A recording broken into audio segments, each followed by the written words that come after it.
Assalamu alaikum. Good morning. Good morning, Samar beta. Can you hear me? तीन student show हो रहे हैं मेरे पास इस वक्त। कौन कौन ऑनलाइन है बेटा? और okay, Nimra, John and summer. बेटा कैन यू हेयर मी? आवाज़ आ रही है मेरी आपको?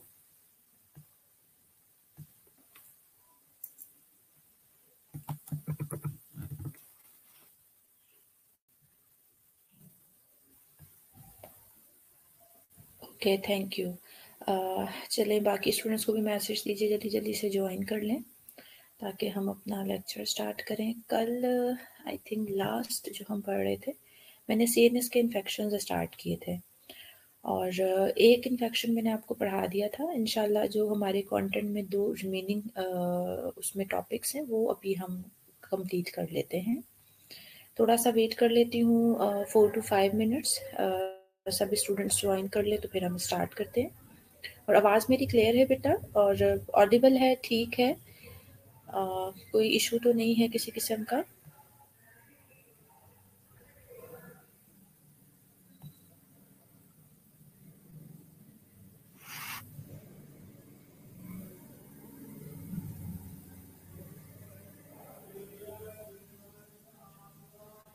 ओके, ठीक है जी।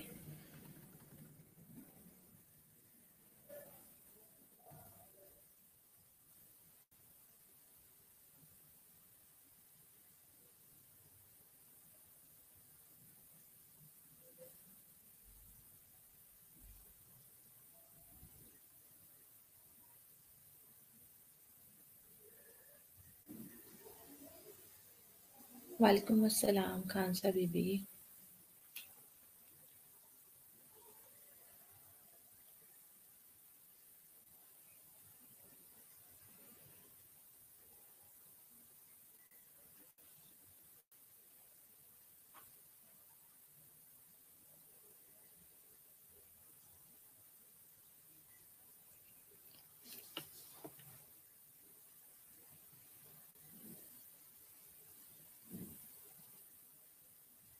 वालेकुम अस्सलाम नफीसा। आप सब कैसे हैं बेटा? ठीक हैं? सिर्फ 6 स्टूडेंट्स आए हैं अभी तक। बाकी स्टूडेंट्स को भी मैसेज दीजिए, ज्वाइन कर लें ताकि हम लेक्चर स्टार्ट करें। मैं 2 minutes more I will wait, then I will start my lecture. Okay.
Walaikum assalam to all of you. Good morning. Still I have just 10 students, but I think we should start. Lecture upload हो जाता है तो okay.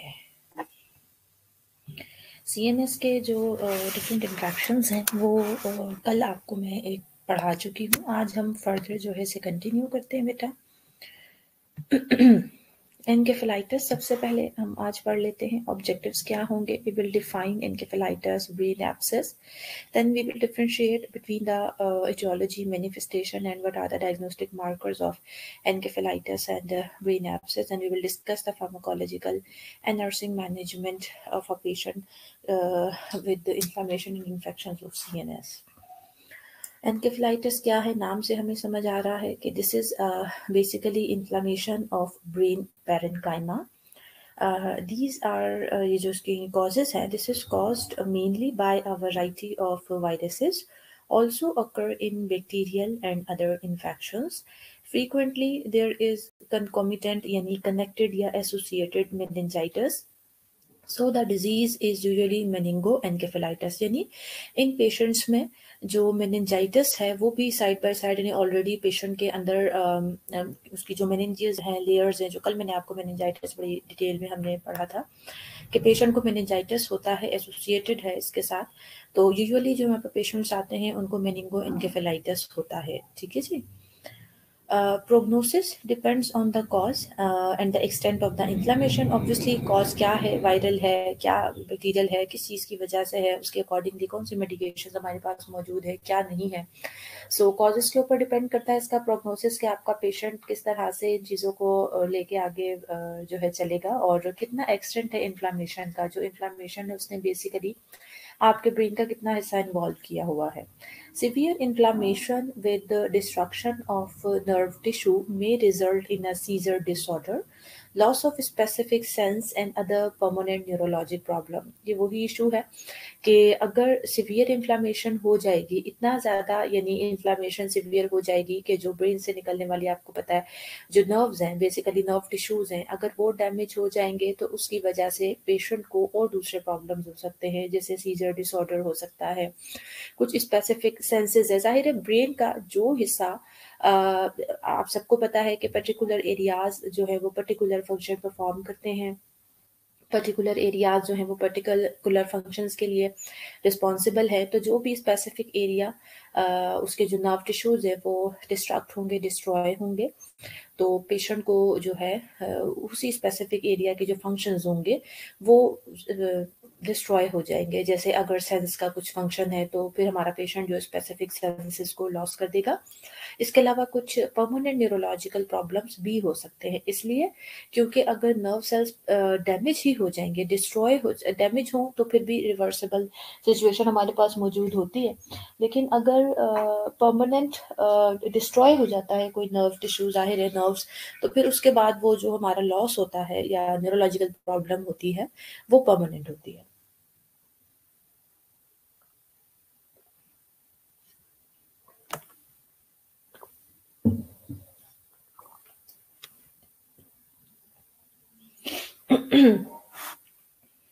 Etiology इसकी बेटा viruses हैं, कौन कौन से हैं? आर्बो वायरस है, एंटेरो वायरस है, हर्पीस सिम्प्लेक्स वायरस है, मम्प्स वायरस है, एडिनो वायरस है, रेबीज वायरस है। Usually the bite of an infected mosquito or tick transmits encephalitis. Other modes of transmission include ingestion of infected goat milk और accidental injection और inhalation of viruses. ठीक है, viruses इसकी causes हैं, मैंने आपको लिस्ट बता दी किस किस वायरस की वजह से हो सकता है। और ऑब्वियसली मॉस्किटो है या टिक है, जाहिर है वो अगर इन्फेक्टेड है उनके अंदर वो वायरस मौजूद है, तो उसके बाद वो जो ट्रांसमिशन है उस वायरस की वो ह्यूमन बॉडी के अंदर हो सकती है और वो एनकेफेलाइटिस कॉज कर सकती है। इसके अलावा और जो दूसरे मोड्स हैं ट्रांसमिशन के बेटे, उसमें यही है कि जो इन्फेक्टेड एनिमल है जैसे गोट है उसके मिल्क के थ्रू ट्रांसमिशन हो सकती है या फिर एक्सीडेंटल ट्रांसमिशन हो सकती है वायरस की।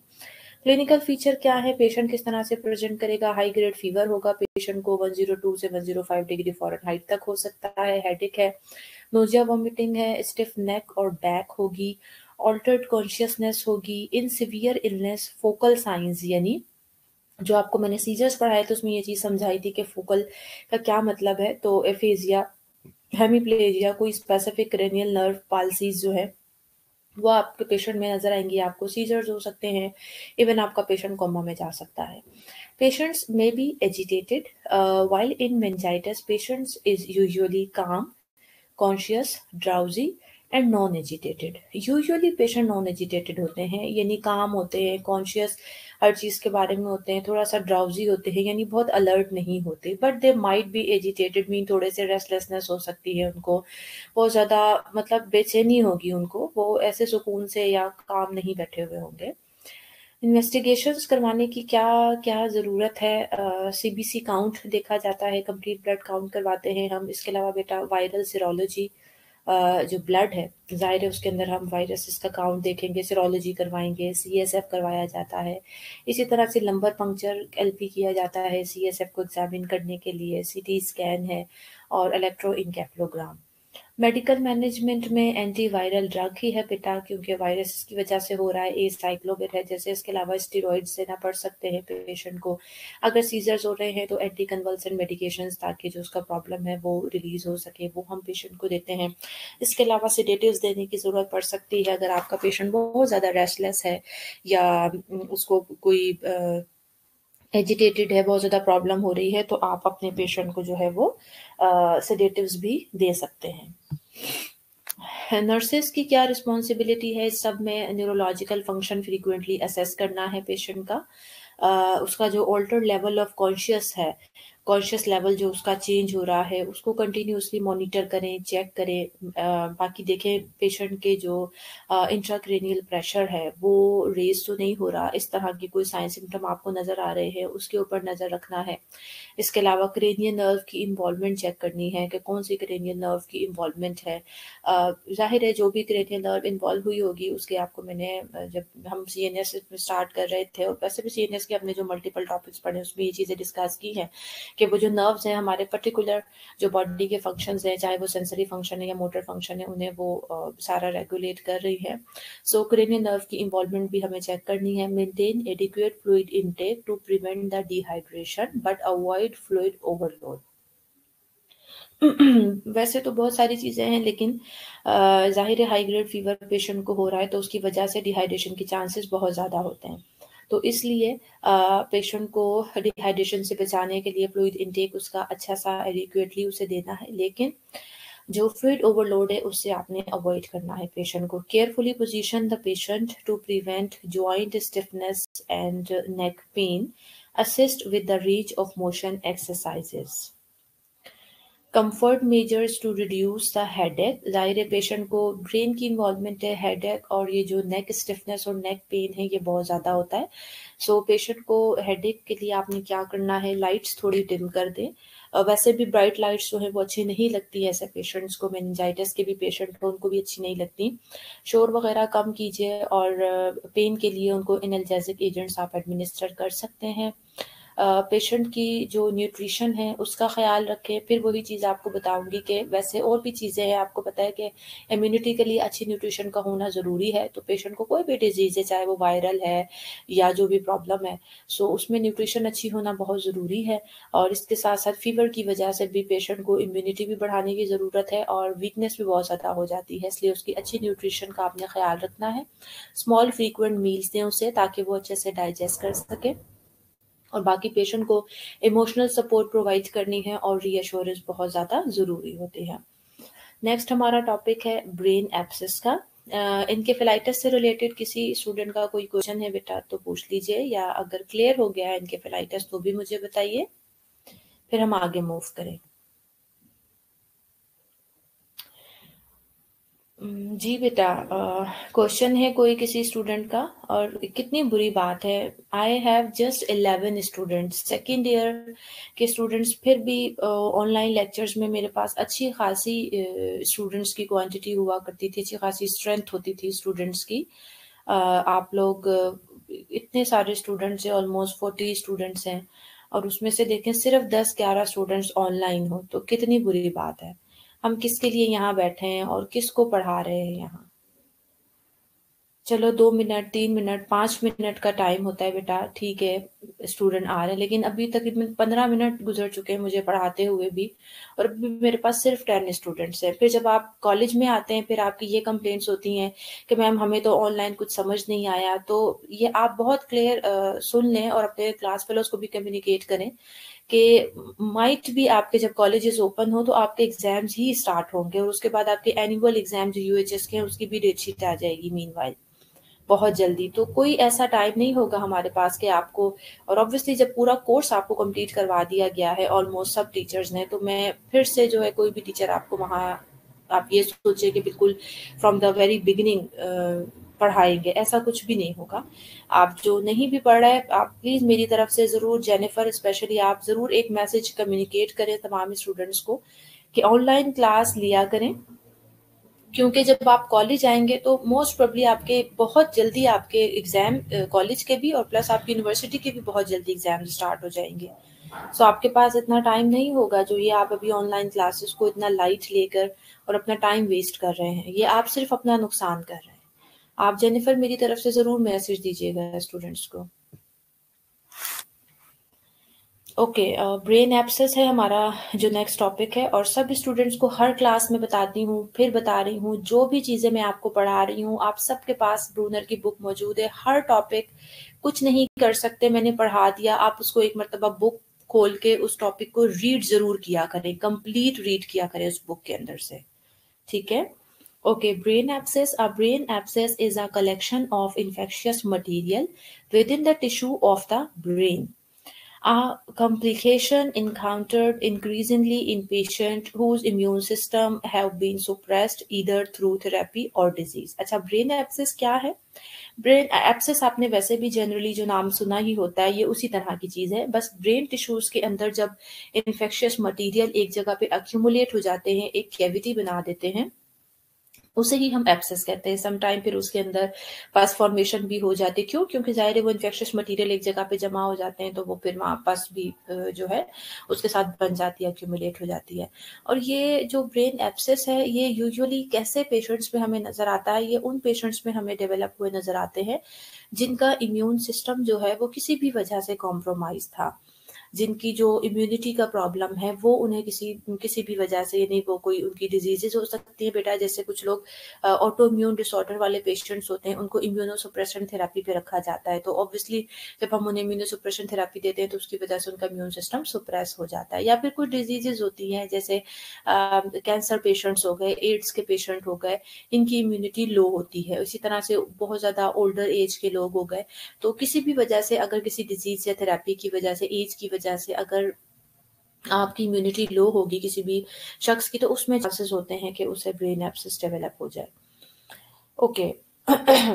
जो प्रीडिस्पोजिंग फैक्टर हैं जो कंट्रीब्यूट करते हैं बेसिकली वो क्या क्या है? एक तो डायरेक्ट स्प्रेड हो सकता है ऑर्गेनिज्म का फ्रॉम अ स्कल फ्रैक्चर और इन्फेक्शन इन पैरानेजल साइनसेस और middle air, mostly involving the frontal and temporal lobes. देखें, एक तो ये हो सकता है कि हो सकता है स्कल में कोई डायरेक्ट फ्रैक्चर हुआ, या फिर कोई इन्फेक्शन मौजूद था, जैसे पैरानेजल साइनसेस है, या यानी इन्फेक्शन साइनसेस में हो सकता है, मिडल ईयर में हो सकता है। ये चीज़ें क्या है, इनका डायरेक्टली ब्रेन के साथ ताल्लुक भी है और इनके दरमियान लिंक्स भी मौजूद हैं ब्रेन के साथ कनेक्टिविटी में, अगर आप एनाटॉमी दोबारा से रिव्यू करें बड़े डिटेल में। सो इन चीज़ों की वजह से क्या होता है कि इस किस्म के कोई भी इन्फेक्शंस हो सकते हैं जिसकी वजह से ब्रेन में एब्सेस बन सकता है, और ज़्यादातर फ्रंटल और टेम्पोरल लोब में बनते हैं। दूसरा चीज़ है बेटा, डायरेक्ट स्प्रेड के बाद हेमाटोजेनेसिस स्प्रेड है, नाम से हमें समझ आ रहा है ब्लड के थ्रू स्प्रेड होता है। It can occur from any site of primary infection, most commonly associated with जो हेमाटोजेनस स्प्रेड है, यानी इसमें जो इन्फेक्शियस ऑर्गेनिज्म होगा वो स्प्रेड करेगा। प्राइमरी इन्फेक्शन कहीं और है, प्राइमरी इन्फेक्शन की साइट कहीं और मौजूद है, और वहाँ से वो ब्लड के थ्रू जो है स्प्रेड करके दूसरी जगह यानी ब्रेन में पहुँच के वहाँ एक्यूमुलेट कर सकते हैं और एब्सेस बना सकते हैं। क्या क्या हो सकती हैं मोस्ट कॉमन साइट्स जहाँ से ये स्प्रेड होता है? चेस्ट इन्फेक्शन हो सकते हैं, जैसे लंग एब्सेस कोई था ऑलरेडी या एम्पाइमा वगैरह, वहाँ से वो ब्लड के थ्रू जो है ब्रेन तक जाकर ब्रेन एब्सेस बना सकते हैं। इसी तरह से कार्डियक इन्फेक्शंस हो सकते हैं, जैसे फॉर एग्जांपल एंडोकार्डाइटिस है। इसके अलावा बोन इन्फेक्शंस हो सकते हैं, डेंटल एब्सेसेस हो सकते हैं। कॉजेज़ जो हैं बेटा उसमें हम साइट्स ऑफ एब्सेस अगर देखें तो ज़्यादातर हम थोड़ा-सा ये देख लेते हैं कि किस-किस जगह पे एब्सेसेस कॉमनली बनते हैं और उनका सोर्स ऑफ इन्फेक्शन क्या होता है और उसमें कौन-सा ऑर्गेनिज़्म है जो मौजूद होता है या जिसकी वज़ह से एब्सेस बनता है। तो बेटे अगर फ्रंटल लोब की बात करें तो उसमें फ्रंटल साइनोसाइटिस यानी फ्रंटल साइनसिस का इन्फेक्शन होगा, साइनोसाइटिस हुआ होगा तो वो सोर्स ऑफ इन्फेक्शन बन सकता है और फिर फ्रंटल एब्सेस फ्रंटल लोब में एब्सेस बन सकता है। जो ऑर्गेनिज्म होता है इसमें causative organism that is usually Streptococcus और टेम्पोरल में बेटा जैसे मिडल ईयर का कोई इन्फेक्शन है अगर ओटाइटिस मीडिया तो उसकी वजह से टेम्पोरल लोब में एब्सेस बन सकता है। मोस्ट कॉमनली जो कोजेटिव ऑर्गेनिज्म है इसके वो स्ट्रेप्टोकोकस और कुछ प्रोटीज जो बैक्टीरियाज हैं वो होते हैं। इसी तरह बेटे सेरिब्रल है उसमें भी otitis media he source of infection है और स्ट्रेप्टोकोकस और प्रोटीज इसके ऑर्गेनिजम्स हैं। इसी तरह से पेराइटल लोब होगा अगर तो उसमें एम्बोलिक यानी किसी भी किस्म का लंग्स में फॉर एग्जांपल अगर कोई इन्फेक्शन था एम्बोलिज्म बना हुआ था स्ट्रेप्टोकोकस और प्रोटीज ही इसके ऑर्गेनिज्म है। इसके अलावा ब्रेन के जो यानी किसी भी एरिया में इसके अलावा अगर एब्सेस बन जाता है तो उसकी ज़्यादातर जो कॉज होती है वो ट्रॉमा होती है यानी कोई स्कल कोई भी इंजरी हुई है जैसे खुदा ना खास्ता कोई रोड ट्रैफिक एक्सीडेंट हो गया कुछ भी है तो डायरेक्ट हिट होता है स्कल को इंजरी हो सकती है फ्रैक्चर हो सकता है जिसके बाद जो कोई माइक्रो ऑर्गेनिज्म है वो इन कर सकता है। इसका जो कॉज है वो यूजुअली स्टेफिलोकोकस होते हैं।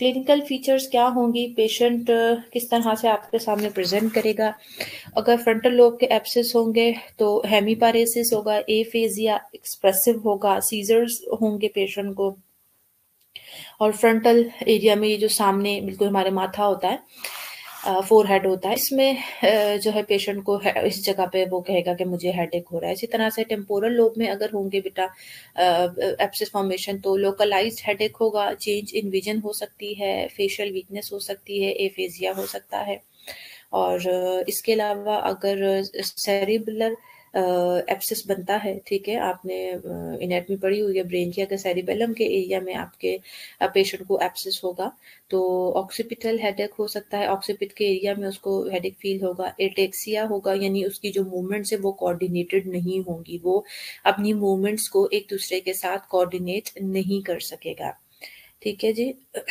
अच्छा और इसके अलावा निस्टैग्मस होगा यानी rhythmic involuntary movement of the eye जो आई है एक तो ये होता है ना कि हम खुद से जाहिर है आई को मूव करते हैं तो आई को वो खुद से नहीं इनवॉलेंटरी यानी खुद ही से आई जो है वो मूव करती रहेगी एक स्पेसिफिक पैटर्न में एक रिदमिक पैटर्न में अच्छा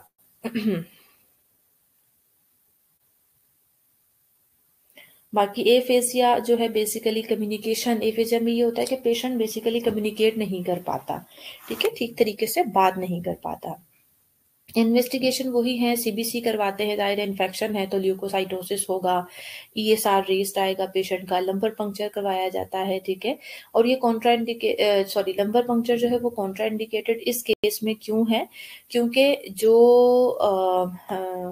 क्या नाम है जो पेशेंट्स हैं मतलब कुछ सिचुएशंस ऐसी हो सकती हैं कि उनको कोई ब्लीडिंग का डिसऑर्डर है या इस तरह की कोई भी चीज़ है तो फिर हम लंबर पंक्चर की तरफ नहीं जाते वो कोऑर्डिनेटेड इसलिए भी होता है कि ऑलरेडी एक तो मतलब चांसेस हैं कि अगर हमारा जो पेशेंट है उसको हम मजीद ज़ाहिर है आउटसाइड ऑफ द बॉडी से हम कुछ भी प्रॉपर अगर हमने स्टेरिलिटी का ख्याल ना रखा तो ऑलरेडी उसको एब्सेस मौजूद है एब्सेस बना हुआ है चाहे वो हेमेटोजेनस से स्प्रेड हुआ है या जिस तरह से भी है तो अगर तो हम प्रॉपरली अपनी स्टेरिलिटी को मेंटेन रख सकते हैं वैसे यूजुअली लंबर पंक्चर कॉन्ट्राइंडिकेटेड होता है तो इस वजह से कि फर्दर हम कोई इन्फेक्शन ना करते दूसरा बेटा ये जो है एब्सेस बना हुआ है बाकी जो इन्फेक्शंस वगैरह थे उसमें अगर हम एलपी करते भी हैं सीएसएफ का एनालिसिस करते हैं तो वो एक जनरलाइज्ड किस्म का इन्फेक्शन था अब तो जाहिर है वो सीएसएफ में भी मूव कर रहे होते हैं ना ऑर्गेनिज्म लेकिन एब्सेस पे क्या है कि अक्यूमुलेटेड है एक जगह पे माइक्रो ऑर्गेनिज्म इकट्ठे होकर उन्होंने अपनी एक कैविटी बना ली है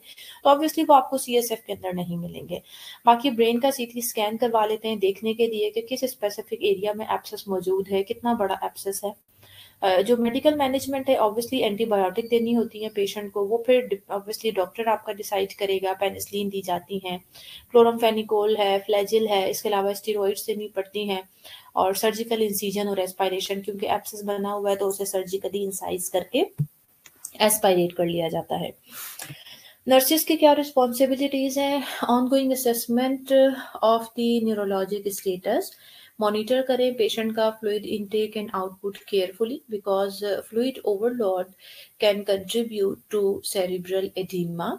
watch for signs of meningitis, जैसे नक्कल रिजिडिटी, हेडेक है, कर्निंग साइन, बर्निंग है, ये सारा कुछ मैं आपको पढ़ा चुकी हूँ मेनिंजाइटिस में।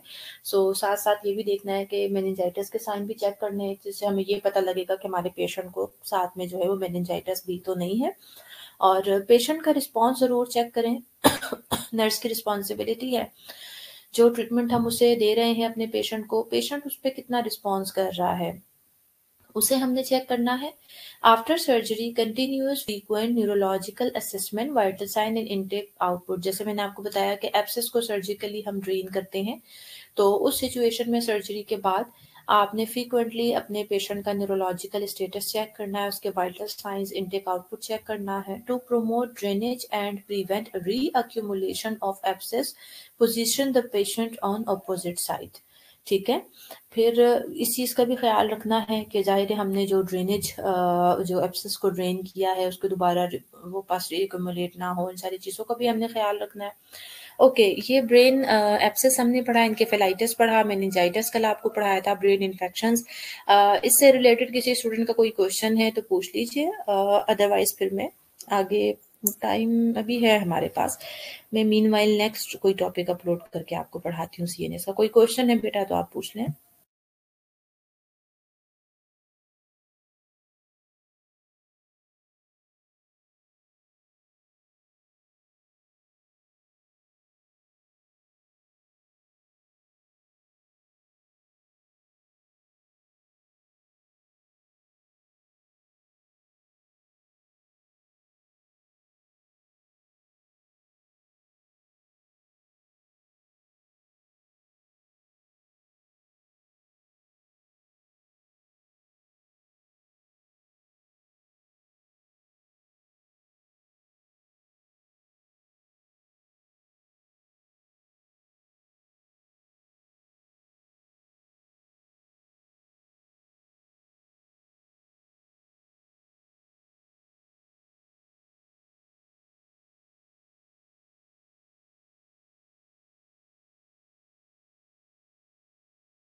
ओके जी, सीएनएस इन्फेक्शन के बाद जो सीएनएस का एक नेक्स्ट हमारा फर्दर टॉपिक है, ये अब हम स्टार्ट करने लगे हैं। एनएमजे डिसफंक्शंस हम इसमें पढ़ेंगे, जो न्यूरोमस्कुलर जंक्शन के जो डिसफंक्शंस होते हैं, यानी आप सबको पता है बेसिकली जो नर्व्स की ट्रांसमिशन होती है, मसल्स हैं हमारी बॉडी में, जब वो जो हम जो भी एक्टिविटी परफॉर्म करते हैं, जाहिर है बहुत क्विक, ऑल्दो ये सारा कुछ रिस्पॉन्स होता है, लेकिन अल्लाह ताला ने ये बड़ा हमारी बॉडी में क्विक रिस्पॉन्स सिस्टम रखा है।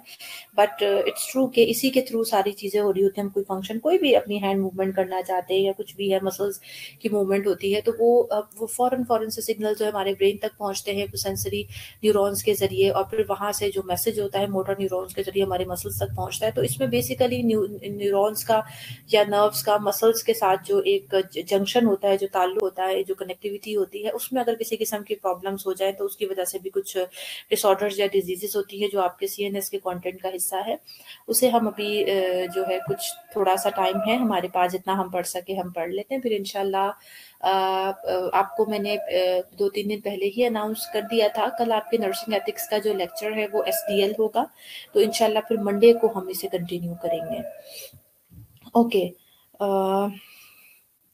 ऑब्जेक्टिव्स हमारे क्या होंगे? We will identify different disorder of neuromuscular transmission, we will discuss myasthenia gravis, उसकी क्लिनिकल मैनिफेस्टेशन क्या है, treatment modalities and nursing management. Then we will discuss Guillain Barre syndrome, उसकी clinical manifestation, treatment modalities and nursing management. Then we will explain multiple sclerosis, उसकी clinical manifestation, treatment modalities and nursing management. तो neuromuscular जो disorders हैं उसमें myasthenia gravis, Guillain Barre syndrome और multiple sclerosis, खैर I think आपके content में था तो नहीं, बट फिर भी हम देख लेंगे उसे। थोड़ा सा कंफ्यूज हूँ, मैं देख के चेक कर लूंगी, आपको बता दूंगी। मिस्थीनिया ग्रेविस सबसे पहले हम देखते हैं क्या बेसिकली।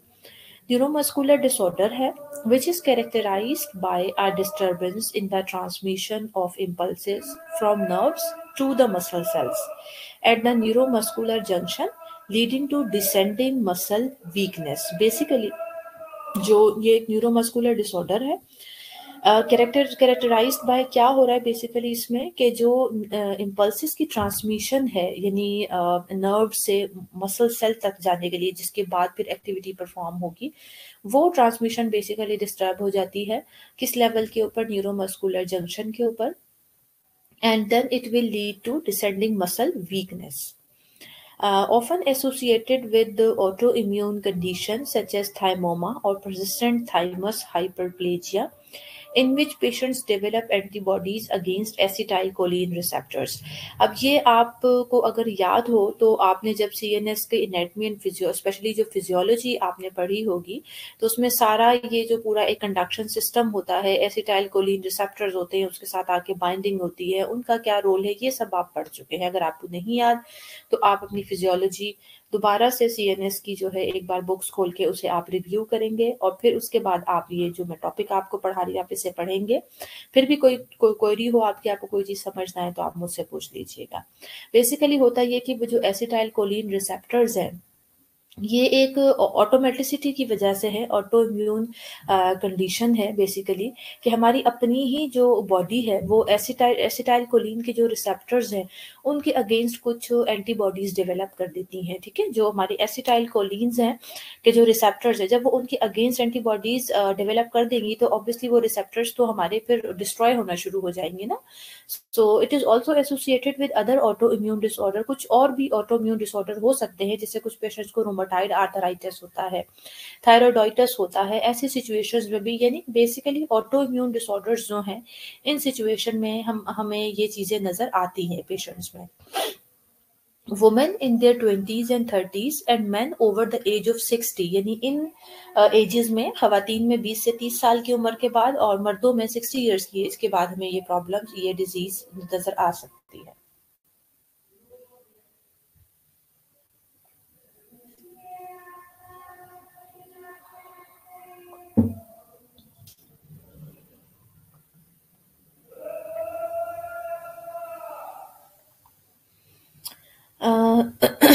अच्छा, ये मैंने आपको थोड़ा सा जो दिखाने की कोशिश की है कि जो नॉर्मल एक सिचुएशन होती है उसमें क्या होता है, ये देखें, ये हमारी नर्व है और ये आपका मसल एंड है। ठीक है, इसकी जगह पर जाहिर है ये एसिटाइल कोलिन के जो रिसेप्टर्स हैं, ये जो आपको नजर आ रही है एसिटाइल कोलिन के रिसेप्टर्स हैं।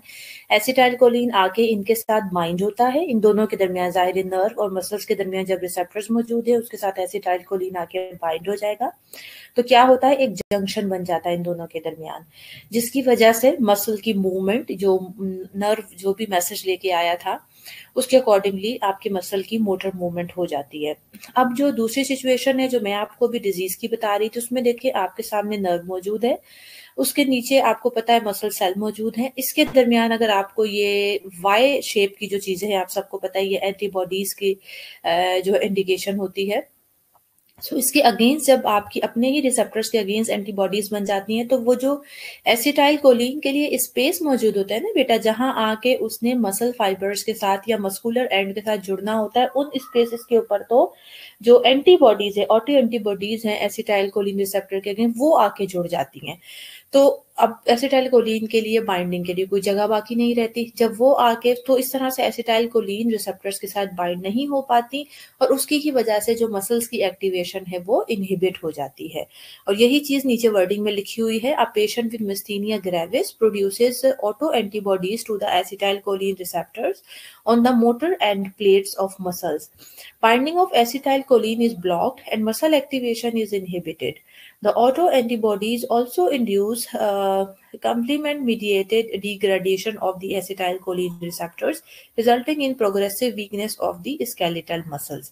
फिर आहिस्ता आहिस्ता क्या होता है कि ये एंटीबॉडीज, एक तो ये सिचुएशन आपको मैंने समझा दी, दूसरा ये होता है कि ये जो ऑटो एंटीबॉडीज है फिर जाहिर है जब वो बाइंड करना शुरू कर देती है तो वो आहिस्ता आहिस्ता उन रिसेप्टर्स को डिस्ट्रॉय भी करना शुरू कर देती है, जिसकी वजह से जो कुछ थोड़े बहुत हमारे पास रिसेप्टर मौजूद भी होते हैं, स्पेस मौजूद होती है कि उसके साथ एसिटाइल कोलिन आके बाइंड कर जाए, तो वो आहिस्ता आहिस्ता फिर वो भी खत्म होना शुरू हो जाते हैं, और उसकी वजह से जो हमारे स्केलेटल मसल्स हैं उनकी वीकनेस हो जाती है।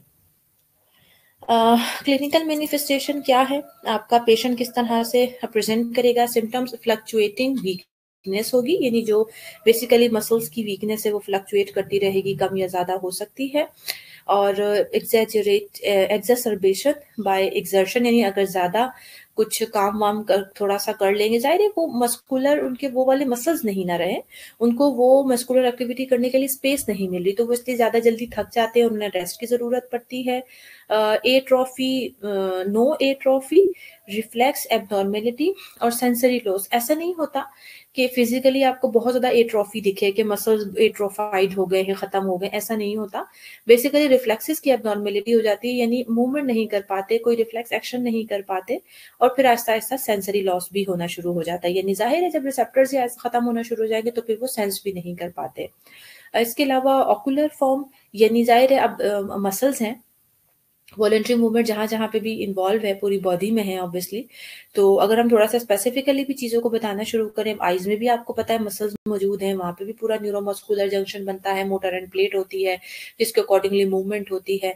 तो पिटूसिस आपको पता है ड्रूपिंग ऑफ आईलिड को कहा जाता है, तो वो जब जाहिर है कंट्रोल ही नहीं हो सकेगा, कोई मसल्स का कंट्रोल ही नहीं होगा, तो पेशेंट आपका पिटूसिस के साथ शो हो सकता है डिप्लोपिया, डुअल विजन, उसको चीजें डबल डबल नजर आएंगी। और बल्बर फॉर्म में लेकिन weakness of the face, facial muscles है, और जो आपका थ्रोट के मसल्स है वो फ्लैसिड होना शुरू हो जाएंगे, वीक होना शुरू हो जाएंगे। डिस्फेजिया, डिफिकल्टी इन स्वॉलोइंग होगी, डिसार्थरिया यानी जॉइंट्स में पेन होगा, डिस्पोनिया, ये जो आपकी वॉइस है वो चेंज हो जाएगी और बात करते हुए पेशेंट को जो है ना दर्द होगा, गले में डिफिकल्टी फील होगी, च्यूइंग की डिफिकल्टी होगी। ये सारी चीजें अगर आप गौर करें तो ये सब पेशेंट की वॉलंटरी मूवमेंट से रिलेटेड है ना, मसल से रिलेटेड है। तो जब उसमें प्रॉब्लम हुआ है तो ऑब्वियसली जनरलाइज फॉर्म में अगर थोड़ा सा जाए तो जो लिम्स हैं उनकी ओवरऑल वीकनेस होगी, और प्रॉक्सिमल एम्फेसिस यानी जो बेसिकली जो लिम्स की वीकनेस तो होगी, लेकिन जो एक्सट्रीमिटीज है उन पे ज्यादा उसका एम्फेसिस होगा। Weakness of intercostal muscles leading to reduce vital capacity and respiratory failure. तो देखिए कितनी ज्यादा खतरनाक सिचुएशन है, बज़ाहिर अगर हम देखें तो सिर्फ और सिर्फ मस्कुलर प्रॉब्लम है, लेकिन लाइफ थ्रेटनिंग सिचुएशन बन सकती है, क्योंकि जाहिर है इंटरकोस्टल मसल्स भी तो मसल्स ही है ना।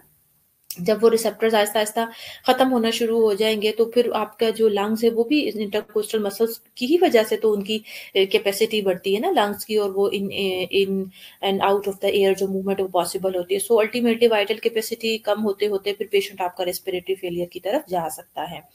तो एंड्रोफोमियन टेस्ट है डायग्नोसिस के लिए, anti cholinesterase agent stop the breakdown of acetyl choline, thereby increasing acetyl choline availability. Edrophonium chloride Tensilon कहते हैं इसको, हम इंजेक्ट करते हैं intravenously 2 milligram at a time of a total of 10 milligram. एक वक्त में 2 मिलीग्राम करके 10 mg तक हम ये देते हैं। 30 सेकेंड इंजेक्शन देने के 30 सेकेंड के बाद facial muscle weakness and ptosis should resolve for about 5 minute. ये पिक्चर में आपको मैंने दिखाने की यही कोशिश की है कि डायग्नोसिस का तरीका है बेसिकली ये जिस तरह से आपको मैंने एक सप्रेशन टेस्ट पढ़ाए थे, एक्टिवेशन टेस्ट पढ़ाए थे, उसी तरह इसका भी टेस्ट है। जब हम आर्टिफिशियली ये दे देते हैं पेशेंट को तो हमारे पास ये एक रिस्पॉन्स आता है पेशेंट का। जब पेशेंट तकरीबन 5 मिनट के लिए उसके जो मसल्स वीकनेस थी वो दूर हो जाती है। The immediate improvement in muscle strength after administration of this agent represent a positive test and usually confirm the diagnosis.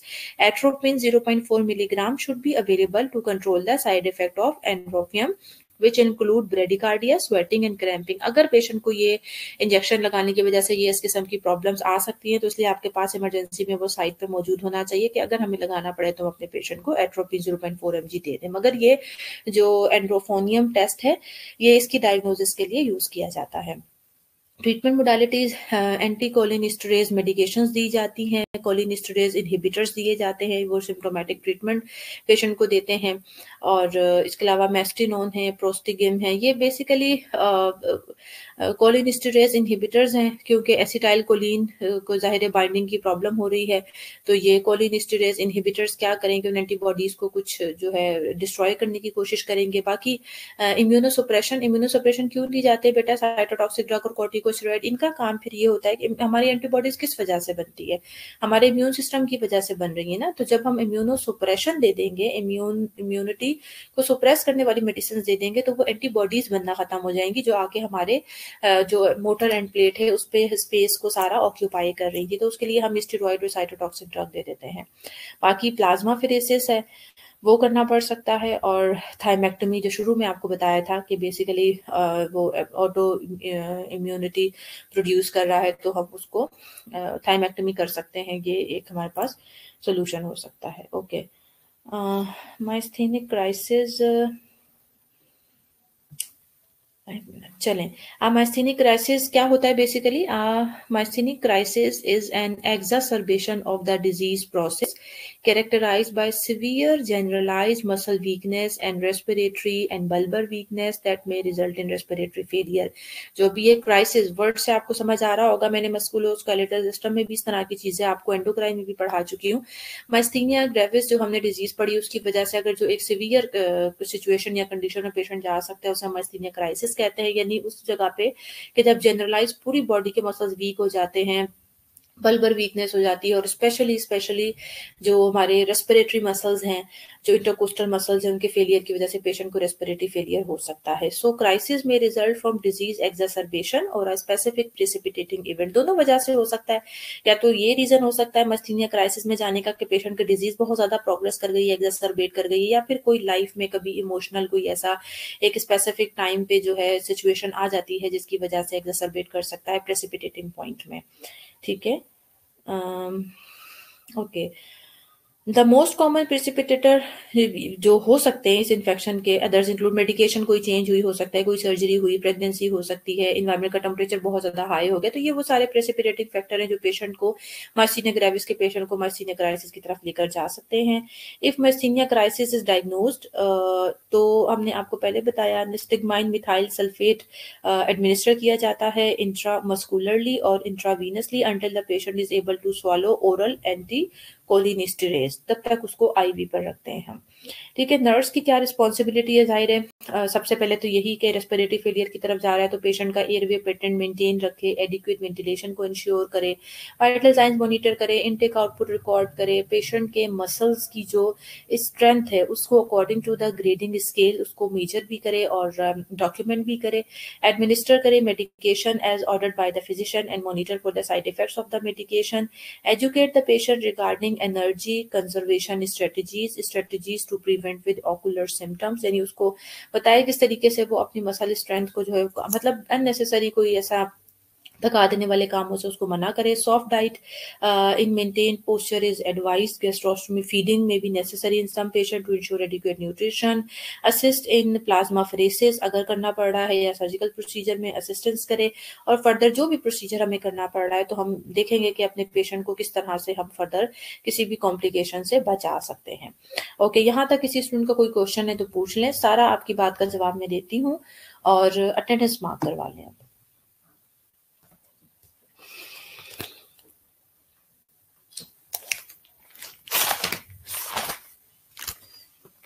Today is 14। Okay, चलिए अटेंडेंस मार्क करवा लें सभी स्टूडेंट्स जल्दी से।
ओके स्टूडेंट, जरा जो स्टूडेंट एब्सेंट शो हो रहे हैं मेरे पास अपने नाम देख लीजिए, अगर मैंने कुछ मिस किया है तो मुझे आप बता दें। अच्छा, अरूज असलम की अटेंडेंस नहीं लगी हुई।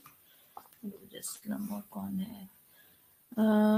अच्छा, अमारा तैयब, अनीला जावेद और अक्सा लियाकत एब्सेंट है मेरे पास, और अरूज फवाद, आयशा और जी हदीका आसिफ। इनमें से कोई हदीका प्रेजेंट है? ओके हदीका, आपकी भी लगा दी मैंने। अच्छा जी, मदीहा फातिमा प्रेजेंट है? मदीहा फातिमा, आप एब्सेंट शो हो रही है मेरे पास, प्रेजेंट है तो बताइए। महनूर, मदीहा फातिमा और मारिया महीन, ये एब्सेंट है मेरे पास। नरजिस फातिमा एब्सेंट है। निमरा सुहेल एब्सेंट है। रिदा तनवीर, रुकैया नूर, सबा परवेज और साफिया शमशीर एब्सेंट हैं। शबाना शहबाज अली एब्सेंट हैं। जेबुन निसा एब्सेंट है। जैनब शबीर एब्सेंट है। जुनैरा नसीम, सनानाज, फिजा मुनीर और अक्सा तमसील एब्सेंट है। इनमें से जो प्रेजेंट है अपना बता दें। जैनब रिजवान तो ऑलरेडी हो चुकी है, मारिया अब्दुल्ला भी ऑलरेडी हो चुकी हैं। जी मारिया माहीन का मैं पूछ रही थी। इनमें से कोई निमरा सुहेल, निमरा की आई थिंक मैंने निमरा सुहेल कहाँ देख रही हूँ। ओके निमरा सुहेल, आपकी लगा दी अटेंडेंस।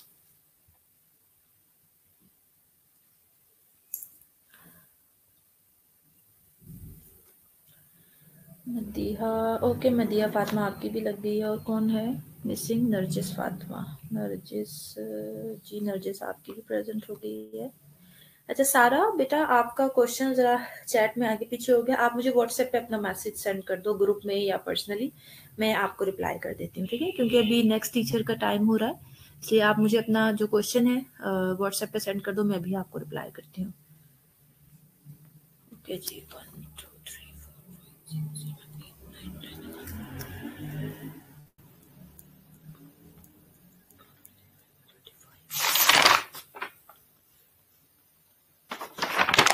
जी जनाब, किसी की अब अटेंडेंस तो नहीं रह गई? रिदा तनवीर, ठीक है जी। रिदा तनवीर आपकी भी हो गई अटेंडेंस, नमरा सुहेल आपकी भी हो गई, मदीहा फातिमा की भी हो गई।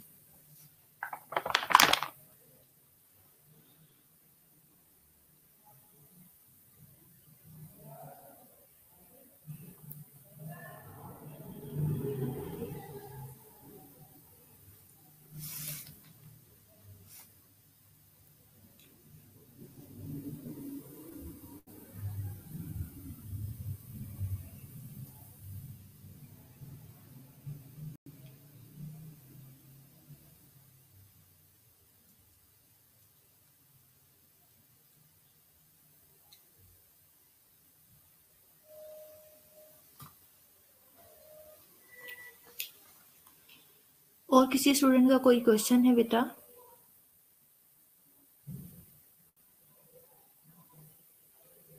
हो गई नरजिस फातिमा, आपकी अटेंडेंस हो गई है। चलें, किसी का कोई क्वेश्चन नहीं है तो इंशाल्लाह फिर हम इसे अपनी नेक्स्ट क्लास इंशाल्लाह मंडे को होगी, तो उसमें हम कंटिन्यू करेंगे। Take care of yourself and अल्लाह हाफ़िज़।